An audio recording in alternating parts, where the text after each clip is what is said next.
시청자 여러분 안녕하십니까? 주말 잘 보내고 계십니까?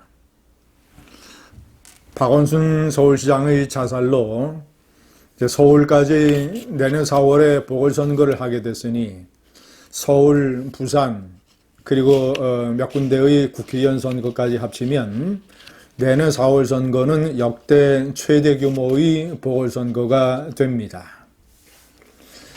대선 전초전이자 대선의 축소판이라고 할 수 있겠습니다.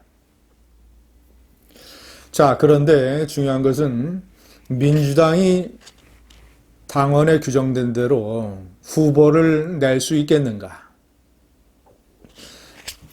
민주당이 서울과 부산에 민주당이 이 보궐선거를 치르게 되는 귀책 사유가 민주당에게 있기 때문에 민주당이 후보를 내서는 안 된다는 여론이 상당합니다. 제가 오늘 그 당원과 그리고 당원에 따른 논리, 그럼에도 불구하고 민주당에서 후보를 내야 된다고 하는 민주당 내의 궤변, 이런 것들을 좀 설명을 해드리겠습니다. 자, 먼저 제가 옆에 명기한 대로 민주당의 당원 96조 2항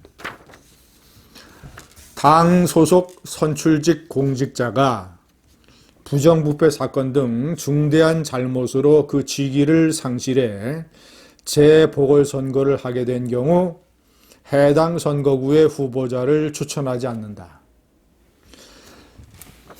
자, 여기서 핵심은 부정부패 사건 등 중대한 잘못입니다. 틀림없이 민주당은 아주 궤변으로 박원순 서울시장의 장례를 5일간의 요란한 서울특별시 기관장으로 하는 마당에 저런 어떤 이 뻔뻔함으로 이 당원을 교묘하게 해석을 해서 부정부패 등 중대한 잘못에 해당되지 않는다라고 얘기를 할 가능성이 높습니다. 특히 박원순 시장 같은 경우에는 이 성추행 고소 사건이 공소권 없음으로 종결이 됐기 때문에 그것에 관한 진위의 사실이 확인되지 않았지 않느냐라는 주장을 펼 가능성이 대단히 높습니다. 아니, 오거돈 부산시장처럼 본인이 스스로 인정을 하고 부산시장직을 사퇴한 것도 중대한 잘못이 아니라고 해서 부산시장 후보를 내야 된다라는 주장이 불거져 나왔는데 지금 사법 처리 받지도 않고 경찰 조사도 받지도 않고 그저 유서 하나 써놓고 자살한 사람이 중대한 잘못이 확인됐다. 그래서 후보를 내서는 안 된다는 주장이 민주당에서 나오기나 하겠습니까? 자, 일단 민주당은 오는 8월 전당대회 때 선출되는 새로운 지도부가 이 문제를 결정한다라는 당의 입장입니다.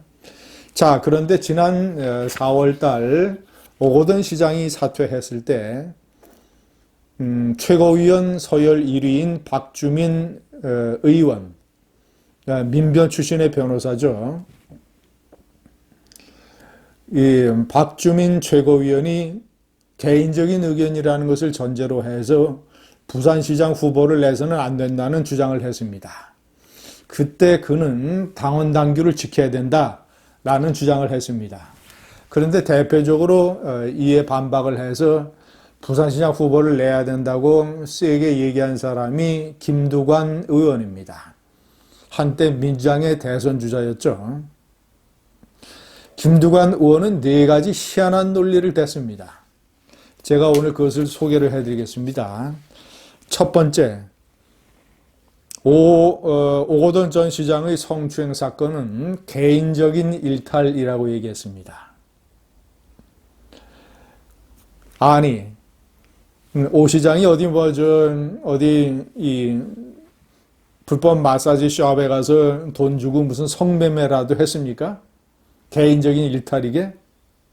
시장의 권위를 이용을 해서 시장 집무실로 여직원을 불러서 성추행이라는 행동이 시장 집무실 내에서 이루어졌는데 그건 오거돈 개인이 아니라 부산시장 오거돈이라고 하는 선출직 공직자가 저지른 범죄 행위 아닙니까? 그런데 개인적인 일탈이라고 이런 식으로 호도하고 궤변을 늘어놨습니다. 두 번째, 잘못했으면 잘못한 대로, 잘했으면 잘한 대로 선거로 심판받는 것이 민주주의다. 아니, 이러려면 당원 96조를 왜 만들었습니까? 저 당원 96조는 특히 문재인이 민주당 대표 시절에 만든 당원입니다. 현재 자기네들의 대통령을 맡고 있는 사람이 당대표 시절에 만든 당원을 이런 식으로 깔아뭉개고 있습니다. 아니, 잘못했으면 잘못한 대로, 잘했으면 잘한 대로 선거로 심판받으려면 당원을 왜 만들었습니까? 자, 세 번째, 성범죄는 개인의 일탈이지만 선거 공약은 정당의 약속이다. 민주당이 부산 시민들에게 약속한 공약이 있고 그 약속을 민주당이 당연히 지켜야 한다. 부산시장 선거 때 약속한 선거 공약을 지키기 위해서 보궐선거에 후보를 내야 된다고 합니다. 아니, 그러려면 역시 당원 96조를 왜 만들었습니까? 수십억 원의 부정부패, 수십억 원의 불법 자금을 받고 당원 그대로 부정부패, 수십억 원의 불법 자금을 받고 사퇴를 해서 보궐선거가 생겨도 후보를 내야죠. 이런 논리라면. 선거 공약을 지키기 위해서 후임자가 출마를 해서 선거 공약을 지키려면. 자, 네 번째 논리입니다.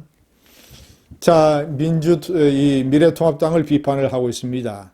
박근혜 전 대통령이 탄핵을 당했지만 홍준표 전 대표를 내세워 대선을 치른 것도 마찬가지다. 아니, 미래통합당은 이런 당원이 없지 않습니까? 그리고 대통령 선거라고 하는 것은 이 대통령 선거라고 하는 것은 정권을 5년간 국정을 운영을 하는 정권을 누가 지느냐라는 이런 지자체장 선거라든가 국회의원 선거와는 비교가 되지 않는 어떤 국가의 명운이 걸린 선거이기 때문에 단순 비교 대상이 되질 않습니다. 시청자 여러분은 어떻게 생각하십니까?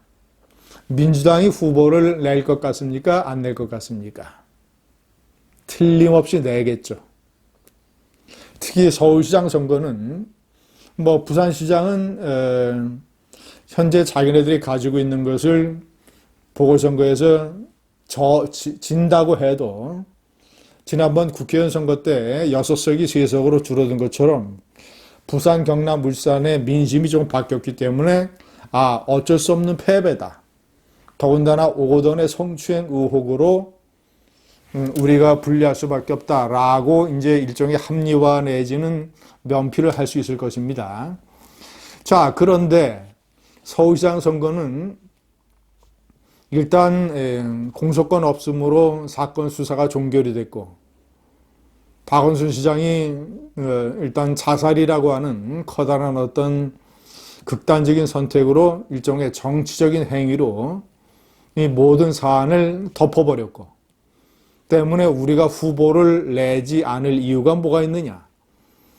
더군다나 서울시장 선거라고 하는 것은 그 다음에 있는 대통령 선거의 중요한 전초전이기 때문에 9년간 민주당이 맡았던 서울시장을 만약에 보궐선거에서 미래통합당에 빼앗기게 된다면 대통령 선거가 위험해질 수 있다.